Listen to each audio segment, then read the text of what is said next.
Diana has agreed to get a divorce from Prince Charles, the final blow to the illusion of that Cinderella marriage.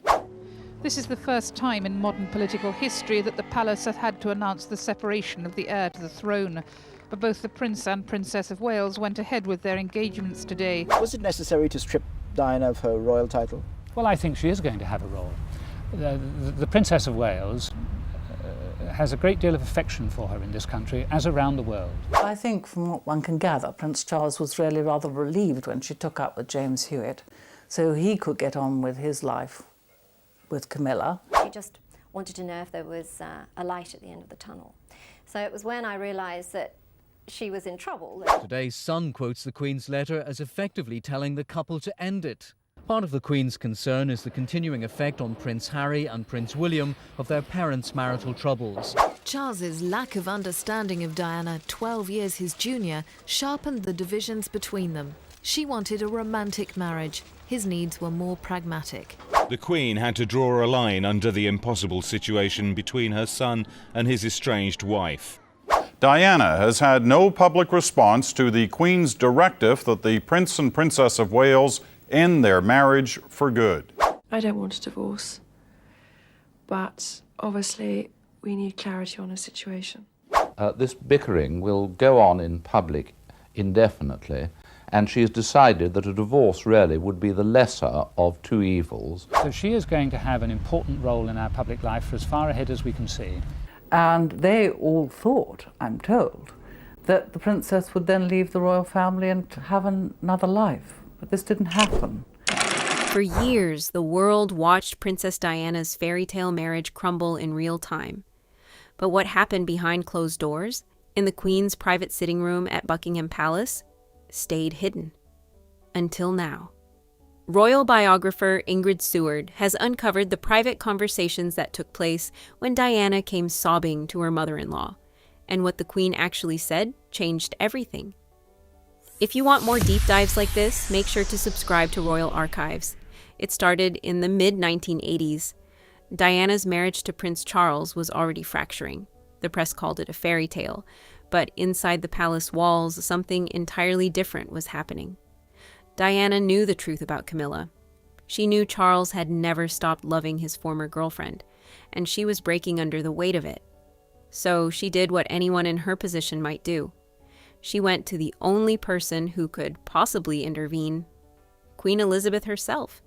Not through formal channels, not with appointments scheduled weeks in advance. Diana would wait in the page's vestibule, the small waiting area just outside the Queen's private sitting room. The moment a visitor left, she would push her way in. According to Ingrid Seward's book, My Mother and I, these visits became a pattern. Diana would throw herself on the Queen's mercy, frequently sobbing, telling her mother-in-law how much Charles hated her, how alone she felt, how no one in the family understood what she was going through. The Queen's response. That's where the story gets complicated. Elizabeth II had been raised in a world where manners mattered more than feelings, where duty came before emotion, where personal problems were handled privately, and preferably not discussed at all. Diana's approach to crisis management was the exact opposite of everything the Queen had been taught. And it showed. A footman later reported what happened during these visits. He told the Queen that Diana had cried 3 times in the half hour she spent waiting to see Her Majesty. The Queen's reply was stark. I had her for an hour, and she cried nonstop. But that wasn't the most revealing exchange. Diana herself recorded what happened when she finally gathered the courage to ask the Queen directly for help. In tapes made in 1993, released years later in the documentary, Diana, in her own words, the princess described going to what she called the top lady for guidance.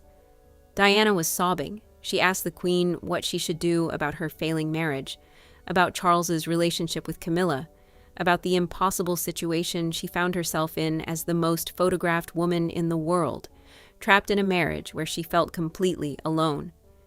The Queen's answer was 6 words long. I don't know what you should do. That was it. That was the help Diana received. The conversation ended there. Diana later said, and that was help. The bitterness in her voice came through, even on the tapes. Seward's research reveals more detail about what these encounters actually looked like. Between the Queen's appointments, which were scheduled precisely every 20 minutes, Diana would burst into the private room. She would cry.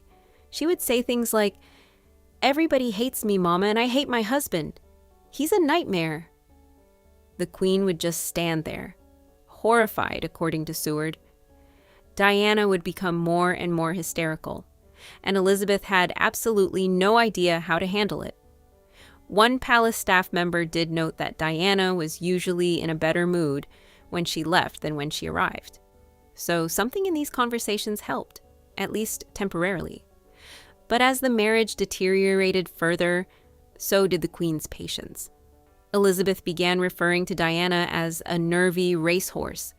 She started to dread these emotional ambushes. The woman who had ruled Britain with steady calm for decades found herself completely out of her depth when faced with her daughter-in-law's tears. Seward explains it bluntly in her book. Emotional confrontation of this sort was totally alien to someone whose upbringing insisted that manners were more important than feelings. The Queen didn't lack compassion. She simply lacked the tools to express it in the way Diana needed. Diana wanted emotional support, validation, someone to acknowledge that what was happening to her was unfair. The Queen offered what she knew how to offer: a listening ear, a private space, and an expectation that Diana would eventually compose herself and carry on with her duties. Two completely different languages of care. Neither woman understood what the other was trying to say. What makes this even more painful is that the Queen did initially feel sympathetic toward Diana. In Seward's earlier book, The Queen and Di, she notes that Elizabeth saw Diana as a victim of circumstance in those early years, a young woman thrust into an impossible situation with very little preparation. But sympathy alone doesn't solve problems. And the Queen's worldview didn't allow for the kind of intervention Diana was hoping for. According to Seward, the Queen believed Charles should be handling this. She couldn't understand why her eldest son, 12 years older than his wife and raised to be king, couldn't manage his own marriage. She thought it was his responsibility to support Diana, to help her adjust, to make the relationship work. What the Queen didn't fully grasp was that Charles was just as lost as Diana. He was in love with another woman. He had been pressured into a marriage he never fully wanted, and he had no idea how to be emotionally present for a wife he didn't love while maintaining the facade the monarchy required. Diana's private complaints to the Queen painted a devastating picture. She told her mother-in-law that Charles hated her, that the household hated her, that she was surrounded by people who wanted her to fail. Whether those perceptions were entirely accurate or partially shaped by Diana's own struggles with mental health is impossible to say with certainty, but Diana believed them, and that belief was destroying her. The Queen's inability to help created a rupture that never fully healed. Diana later described feeling completely abandoned by the institution she had married into. The woman at the top, the one person with the power to change things, had offered nothing but a shrug and 6 words of non-advice. But there's another layer to this story, one that Seward hints at but doesn't fully spell out. The Queen wasn't just uncomfortable with emotion, she was trapped by her own position. As monarch, Elizabeth couldn't take sides between her son and daughter-in-law. She couldn't publicly acknowledge that Charles's relationship with Camilla was the root cause of the marriage's failure. She couldn't force Charles to end his relationship or demand that Diana accept it. Any action she took would have constitutional implications. Family drama and affairs of state were hopelessly tangled together. So she did nothing. Or at least, nothing that Diana could see as meaningful help. The consequences of those non-conversations rippled outward for years. Diana felt betrayed by the institution. She began speaking to the press. She gave that explosive Panorama interview where she talked about 3 of us in this marriage and said she was never given the support she needed. She was, in her own way, going to the court of public opinion since the court of the Queen had failed her. The Queen, for her part, began to see Diana as a threat to the monarchy itself. Diana's willingness to air private grievances publicly went against everything Elizabeth believed about royal duty. In the Queen's view, personal unhappiness was unfortunate, but it didn't justify undermining the institution. Diana's approach looked like putting self-fulfillment ahead of duty, and for Elizabeth that was unforgivable. By the time Diana and Charles formally separated in 1992, the relationship between Diana and the Queen was beyond repair. The woman who had once come sobbing for help now represented everything the Queen feared most, a Windsor willing to burn down the monarchy's carefully maintained mystique for the sake of personal truth. What's striking about Seward's account is how neither woman was entirely wrong. Diana deserved support, understanding, and acknowledgement of the impossible situation she was in. The Queen was right that the monarchy's survival depended on maintaining certain boundaries between public duty and private pain. Two women, two completely different worldviews, no common language to bridge the gap.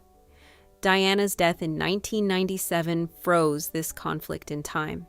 There would be no reconciliation, no moment where the Queen could say, "I should have done more," no chance for Diana to understand the constraints her mother-in-law was operating under. Seward's research suggests the Queen did eventually come to understand Diana better, but only after it was too late. Only after Diana was gone and the public outpouring of grief forced the monarchy to reckon with how badly they had handled the people's princess. The private conversations in the Queen's sitting room became a symbol of everything that went wrong. A young woman in genuine distress asking for help, an older woman offering nothing but uncomfortable silence, and 6 words that amounted to, "I can't help you. I don't know what you should do."